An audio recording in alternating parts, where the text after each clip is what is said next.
الحمد للہ رب العالمین والصلاة والسلام علی سید الانبیاء والمرسلین وعلی آلہ واصحابہ اجمعین اما بعد فاعوذ باللہ من الشیطان الرجیم بسم اللہ الرحمن الرحیم ان اللہ وملائکتہ یصلون علی النبی یا ایہا الذین آمنوا صلوا علیہ وسلموا تسلیما الصلاۃ والسلام علیک یا سیدی یا رسول اللہ، الصلاۃ والسلام علیک یا سیدی یا حبیب اللہ۔ میرے محترم بھائیوں اور دوستو، عورت اللہ تعالیٰ کی بہترین مخلوق ہے اور یہ انسانیت پر اللہ تعالیٰ کا بہت بڑا احسان بھی ہے۔ رسول اللہ صلی اللہ علیہ وسلم نے تو یہاں تک صحابہ کرام کو تاکید فرمائی کہ جب تم دور دراز سے گھر واپس آؤ تو اچانک گھر میں داخل نہ ہو جایا کرو، اچانک گھر میں نہ چلے جایا کرو، بلکہ اپنی بیویوں کو، اپنی عورتوں کو اتنا موقع ضرور دیا کرو کہ وہ بن سنور کر تمہارا خوب استقبال کر سکے، وہ ہار سنگھار کر کے تمہارا خوب استقبال کر سکے۔ ایک حبشی تھا، ایک تو وہ حبشی تھا، دوسرا وہ بدصورت بھی تھا، سیاہ رنگ،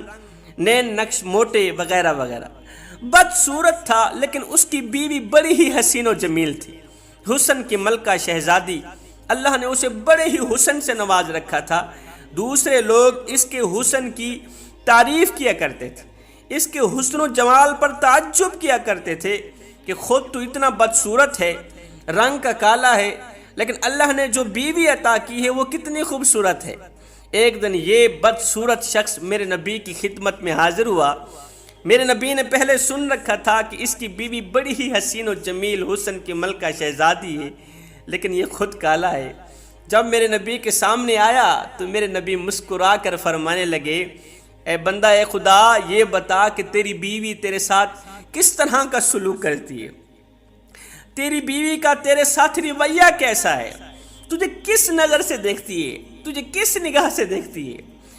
اس بدصورت شخص نے کہا، یا رسول اللہ، میری جو بیوی ہے میری بہت ہی زیادہ قدر کرتی ہے، میری اجازت کے بغیر گھر سے باہر نہیں نکلتی، میری غیر موجودگی میں کسی غیر محرم مرد کو گھر میں نہیں آنے دیتی،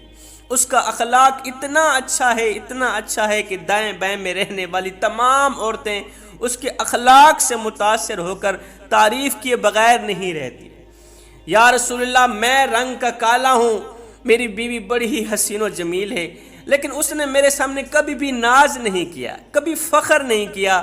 کہ تو کالا کلوٹا ہے اور مجھے اللہ نے بڑے ہی حسن سے نواز رکھا ہے۔ بس وہ میری خدمت پر ہی دھیان دیتی ہے، وہ میری نوکری کرتی ہے، 5 وقت کی نمازی ہے، قرآن پڑھتی ہے، اللہ اللہ کرتی ہے، بس میری نوکری پر ہی دھیان دیتی ہے۔ رسول اللہ صلی اللہ علیہ وسلم یہ سن کر مسکرانے لگے۔ مسکراتے ہوئے میرے کریم نبی تھوڑی دیر کے لیے خاموش ہو گئے۔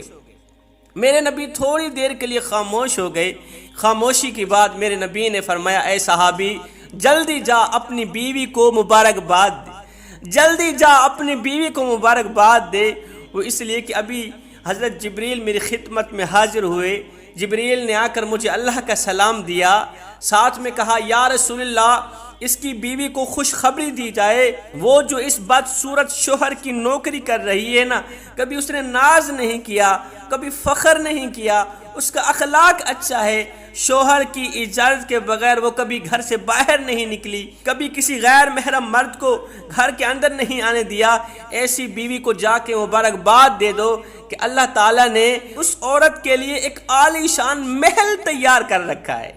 وہ محل جو ہے اس بدصورت شوہر کی خدمت کی جزا ہے۔ اللہ نے جزا یہ دی ہے کہ جنت میں ایک عالی شان محل تیار کر دیا ہے۔ حضرت سیدنا علی المرتضیٰ شیر خدا کرم اللہ وجہ الکریم فرماتے ہیں کسی مرد کی اچھائی کا اندازہ اس کے مال سے نہیں لگایا جا سکتا، اس کی دولت سے نہیں لگایا جا سکتا، اس کے دوستوں کی اچھی مجلس سے نہیں لگایا جا سکتا، بلکہ ایک مرد کی اچھائی کا اندازہ اس بات سے لگایا جاتا ہے کہ وہ اپنی بیوی کے ساتھ کس طرح کا رویہ اختیار کرتا ہے، وہ اپنی فیملی کے ساتھ کس طرح کی زندگی بسر کر رہا ہے، فیملی کو کہیں دکھ تو نہیں دے رہا، کہیں اس نے فیملی کا جینا تو حرام نہیں کر رکھا، اپنی بیوی کی تمام ضرورتیں پوری بھی کرتا ہے یا نہیں کرتا؟ بیوی بچوں کے لیے مخلص بھی ہے یا نہیں؟ اگر وہ بیوی بچوں کے لیے مخلص ہے پھر تو وہ دنیا کا سب سے بڑا بہترین انسان ہے۔ اگر وہ بیوی بچوں کے لیے مخلص نہیں، جو شخص اپنی اولاد کے لیے مخلص نہیں وہ کسی کے لیے بھی مخلص نہیں۔ ایک عورت رسول اللہ صلی اللہ علیہ وسلم کے پاس آئی، کہنے لگی یا رسول اللہ مجھے بتایا جائے دنیا میں بہترین انسان کون ہے، دنیا میں سب سے اچھا انسان کون ہے؟ تو میرے کریم نبی نے فرمایا وہ شخص دنیا کا سب سے بڑا بہترین اور اچھا انسان ہے جو شخص اپنی فیملی کے لیے اچھا ہے، جو اپنی بیوی بچوں کے لیے بہترین ہے وہ بہترین انسان ہے، جو اپنی بیوی بچوں کی تمام ضرورتیں پوری کرتا ہے، بیوی کی مدد کرتا ہے، بیوی کو عزت اور رسپیکٹ دیتا ہے، وہ دنیا کا سب سے بڑا بہترین اور کمال کا انسان ہے۔ انسان زندگی میں پیسہ خرچ کرتا ہے، اسے ثواب ملتا ہے، غریبوں کی مدد کرتا ہے، یتیموں کے سروں پر شفقت بھرا ہاتھ رکھتا ہے، بھوکوں کو کھانا کھلاتا ہے، پیاسوں کو پانی پلاتا ہے، اسے ثواب ملتا ہے۔ مگر سنو، بیوی پر خرچ کرنے پر جتنا ثواب ملتا ہے، بچوں پر خرچ کرنے پر انسان کو جتنا ثواب ملتا ہے، کسی کی مدد پر اتنا ثواب نہیں ملتا۔ جبکہ حضرت سیدنا علی المرتضیٰ شیر خدا کرم اللہ وجہ الکریم کا ایک قول مبارک ہے، آپ فرماتے ہیں عبادت اس مقام تک نہیں پہنچاتی جہاں غریب کی مدد پہنچاتی ہے، جہاں غریب کی خدمت پہنچاتی ہے۔ یتیموں کے سروں پر شفقت بھرا ہاتھ رکھنا، بھوکوں کو کھانا کھلانا، پیاسوں کو پانی پلانے والا یہ جو عمل انسان کو جس مقام پہ لا کھڑا کرتا ہے، عبادت بھی اس مقام پہ لا کھڑا ہرگز نہیں کر سکتی۔ دیکھو، ایک غریب کی مدد پر انسان کو جتنا ثواب ملتا ہے اس سے کہیں زیادہ اپنی فیملی پر خرچ کرنے پر ملتا ہے، اس سے کہیں زیادہ بیوی بچوں پر خرچ کرنے کا ثواب ملتا ہے۔ جوانوں، یہ مرد کی ذمہ داری ہے، مرد پر فرض ہے کہ وہ اپنی بیوی کی مدد کرے، ہر حال میں مدد کرے، بیوی کو عزت دے، بیوی کو شوہر کی عزت، شوہر کی رسپیکٹ اور شوہر کی مدد کی اشد ضرورت ہوتی ہے اور ہر وقت ضرورت رہتی ہے۔ کسی یونیورسٹی میں 400 مرد اور 400 عورتوں سے ایک ہی سوال پوچھا گیا۔ وہ سوال کون سا تھا کہ ایک شوہر اپنی بیوی سے کیا چاہتا ہے اور بیوی اپنے شوہر سے کیا چاہتی ہے، شوہر اپنی بیوی سے کیا چاہتا ہے اور بیوی اپنے شوہر سے کیا چاہتی ہے۔ دونوں پارٹیوں کی طرف سے ایک ہی جواب ملا کہ ہم غربت تو برداشت کر سکتے ہیں، ہم تنگی تو برداشت کر سکتے ہیں، ہم آنے والی تمام آفات و بلیات برداشت کر سکتے ہیں، لیکن ہمیں ہر حال میں عزت چاہیے، ہمیں ہر حال میں عزت کی ضرورت ہے۔ اگر عورتیں چاہتی ہیں کہ وہ ایک بہترین بیوی بن کر رہیں، دنیا کی سب سے بڑی بہترین اور اچھی خاتون بن کر رہیں، تو انہیں چاہیے کہ وہ ام المومنین حضرت سیدہ خدیجہ الکبریٰ کی زندگی کا ضرور مطالعہ کریں، غور کریں کہ وہ ہمارے نبی کے ساتھ کس طرح رہا کرتی تھی۔ حالانکہ حضرت سیدہ خدیجہ الکبریٰ بہت بڑی مالدار تھی، پیسہ تھا، دولت تھی، امیر خاتون تھی، لیکن جب اس نے ہمارے نبی سے شادی کی، نکاح کیا،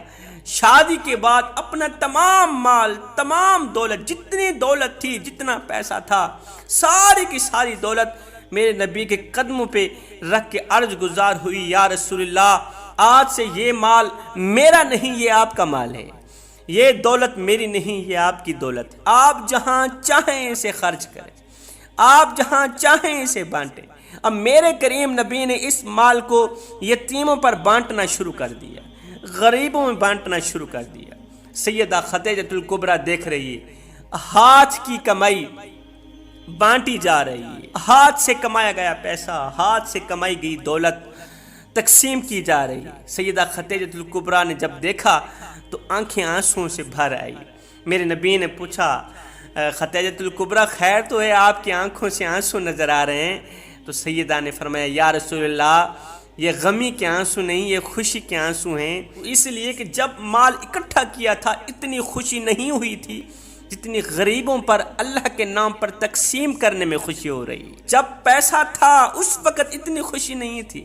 جتنی خوشی غریبوں کی ضرورت پوری کرنے میں ہو رہی ہے، غریبوں کی مدد کرنے میں جتنی خوشی ہو رہی ہے۔ سیدہ خدیجہ الکبریٰ نے اتنی بڑی قربانی دے کر اسلام کی مقدس شہزادیوں کو بتایا، سبق دیا کہ جو عورت اپنا تن من دھن سب کچھ اللہ کے نام پر اپنے شوہر کے نام کر دیتی ہے، وہی عورت ہے جو اسلام کی مقدس شہزادی ہے۔ بس وہی عورت اسلام کی مقدس شہزادی بن سکتی ہے۔ یہ وہ عورت ہے جسے دیکھ کر میرا اللہ اور اس کے فرشتے مسکراتے ہیں۔ ایسے ہی اگر آپ سیدہ عائشہ صدیقہ رضی اللہ تعالی عنہا کی زندگی پڑھیں تو آپ کو پتہ چلے گا کہ سیدہ عائشہ صدیقہ رضی اللہ تعالی عنہا میرے کریم نبی سے کس قدر محبت کیا کرتی تھی، کس قدر عشق کیا کرتی تھی۔ آپ تو میرے نبی کے سامنے اپنی محبت کا اظہار بھی نرالے انداز سے کیا کرتی تھی، بڑے ہی پیارے لفظوں میں کیا کرتی تھی۔ کہتی تھی اے آسمان، ایک تیرا سورج ہے اور ایک میرا سورج ہے۔ ایک بیوی اپنے شوہر کے لیے جملے بول رہی، کہہ رہی ہے اے آسمان، ایک تیرا سورج ہے اور ایک میرا سورج ہے، فرق بس اتنا ہے تیرا سورج صبح طلوع ہوتا ہے جبکہ میرا سورج شام کو طلوع ہوتا ہے۔ ایک بات کان کھول کے سن لے، تیرے سورج کی روشنی ایک نہ ایک دن ختم ہو جائے گی، مگر میرا سورج ایک ایسا سورج ہے جس کی روشنی قیامت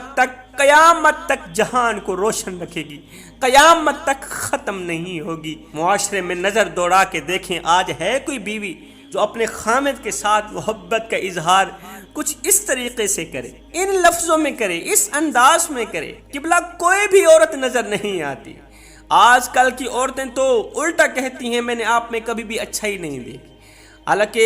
جب شوہر کے پاس پیسہ تھا، امیر تھا، شوہر بیوی کے اوپر ہزاروں نعمتیں برساتا رہا، لیکن جب غربت کا شکار ہوا، جب تھوڑی سی غربت آئی، مال ہاتھ سے چلا گیا، تو یہی بیوی ہزاروں نعمتیں لینے والی بیوی، حق تو یہ تھا کہ یہ وہ لمحہ تھا کہ شوہر کو حوصلہ دیتی، لیکن یہ وہ بیوی ہے جو آج یہ کہہ رہی ہے کہ میں نے آپ میں کبھی بھی کوئی بھلائی نہیں دیکھی، میں نے آپ میں کبھی بھی کوئی اچھائی نہیں دیکھی۔ جب وہ امیر تھا، ہزاروں نعمتوں کی بارشیں برساتا رہا، وہ غربت کا شکار ہی کیا ہوا بیچارہ، تو یہ تانے دینے لگ گئی کہ میں نے آپ میں کبھی بھی کوئی اچھائی نہیں دیکھی۔ یہ وہ عورت ہے جو اللہ تعالیٰ کے غضب کا نشانہ بنتی۔